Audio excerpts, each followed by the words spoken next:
નમસ્કાર. ચાલો આજે પુષ્પની દુનિયામાં એક સફર કરીએ. જો ફૂલો એટલે માત્ર સુંદરતા નહીં, એની પાછળ એક આખું વિજ્ઞાન છુપાયેલું છે. આજે આપણે એ જ સમજવાના છીએ કે પુષ્પની રચના કેવી હોય છે અને એ વનસ્પતિના વંશને આગળ વધારવામાં કેવી રીતે મદદ કરે છે. સામાન્ય રીતે આપણે ફૂલોને એના રંગ, એની સુગંધ અને એની સુંદરતા માટે જ ઓળખીએ છીએ. પણ જરા વિચારો, કુદરતમાં કોઈપણ વસ્તુ ખાલી શોભા માટે નથી હોતી. દરેક ફૂલ એકદમ પરફેક્ટ એન્જિનિયરિંગનો નમૂનો છે અને એનું એક જ લક્ષ્ય છે પ્રજનન કરવું. જે વનસ્પતિઓ ફૂલો દ્વારા પ્રજનન કરે છે એને વૈજ્ઞાનિક ભાષામાં આવૃત બીજધારી કહેવામાં આવે છે. પૃથ્વી પર જોવા મળતી મોટાભાગની વનસ્પતિઓ આ જ ગ્રુપમાં આવે છે અને એમની સફળતાનું જે રહસ્ય છે ને એ આ ફૂલોમાં જ છે. આ ફૂલો લિંગે પ્રજનન માટેના એમના સૌથી મુખ્ય અંગો છે. ઓકે, તો કોઈ પણ ફૂલને બરાબર સમજવું હોય તો આપણે એને બહારથી અંદરની તરફ જોવું પડે, જાણે કે એક પછી એક પડ ખોલતા હોઈએ. તો ચાલો શરૂઆત કરીએ એ ભાગોથી જે આપણને સૌથી પહેલાં દેખાય છે. ફૂલની નીચે જે લીલા પાંદડા જેવો ભાગ હોય છે ને એને વજ્રપત્ર કહેવાય છે. જરા વિચારો કે ફૂલ જ્યારે નાની કળી હોય ત્યારે આ વજ્રપત્રો જ એના બોડીગાર્ડની જેમ કામ કરે છે.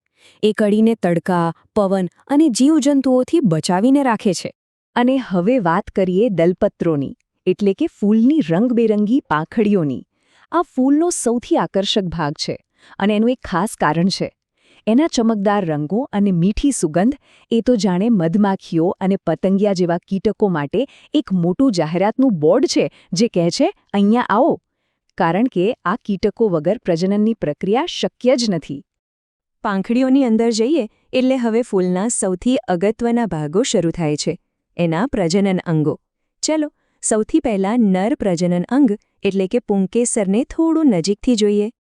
આ જે પાતળી દાંડી જેવી રચનાઓ દેખાઈ રહી છે એ જ છે પુંકેસર. અને એનું કામ ખૂબ જ મહત્વનું છે, પરાગરજ પેદા કરવાનું. આ પરાગરજના નાના નાના કણોમાં જ વનસ્પતિના નર જન્યુકોષ હોય છે જે પ્રજનન માટે એકદમ જરૂરી છે. દરેક પુંકેસરના મુખ્ય બે ભાગ હોય છે. જે નીચેની દાંડી છે એને કહેવાય પુંકેસર તંતુ. એનો રોલ ઉપરની કોથળી જેવી રચનાને ટેકો આપવાનો છે અને આ ઉપરની કોથળીને કહેવાય પરાગાશય.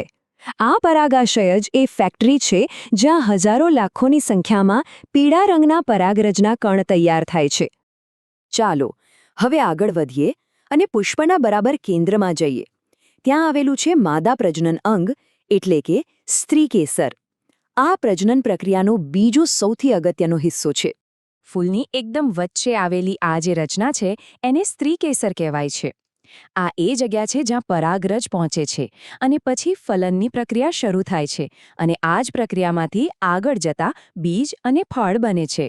સ્ત્રીકેસર પણ 3 ભાગોમાં વહેંચાયેલું છે. સૌથી ઉપરનો ભાગ છે પરાગાસન.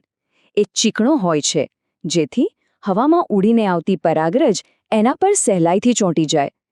ત્યાંથી એક પાતળી નળી જેવી રચના નીચે જાય છે જેને પરાગવાહિની કહે છે.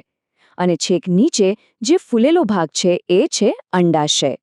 આ અંડાશયની અંદર જ ભવિષ્યના બીજ એટલે કે અંડકો એકદમ સુરક્ષિત હોય છે.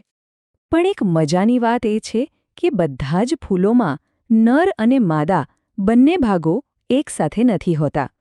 આના આધારે આપણે પુષ્પોને મુખ્ય 2 પ્રકારમાં વહેંચી શકીએ છીએ. તો શું બધા ફૂલોમાં નર અને માદા બંને ભાગ હોય? ના, એવું જરૂરી નથી. જે ફૂલોમાં કાં તો ફક્ત પુંકેસર હોય અથવા તો ફક્ત સ્ત્રીકેસર હોય એને કહેવાય છે એકલિંગી પુષ્પો, જેમ કે પપૈયું અને તડબૂચ. અને જે ફૂલોમાં પુંકેસર અને સ્ત્રીકેસર બંને હાજર હોય એને કહેવાય છે દ્વિલિંગી પુષ્પ. એનું સૌથી સારું ઉદાહરણ છે જાસૂદનું ફૂલ. તો અત્યાર સુધીમાં આપણે ફૂલના લગભગ બધા જ ભાગોને ઓળખી લીધા.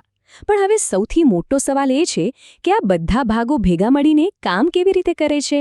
આખી પ્રજનનની પ્રક્રિયા પાર કેવી રીતે પડે છે? આ સવાલનો જવાબ પરાગનયન અને ફલનની અદ્ભુત પ્રક્રિયામાં છુપાયેલો છે. અને યાદ રાખજો, આ ક્યારેક ફૂલની વાત નથી. આ જ પ્રક્રિયાને કારણે દુનિયામાં ફળો, શાકભાજી અને અનાજ બને છે. સાચું કહું તો ફૂલોનું પ્રજનન એ જ આપણા આખા ગ્રહ પરના જીવનનો મૂળભૂત આધાર છે.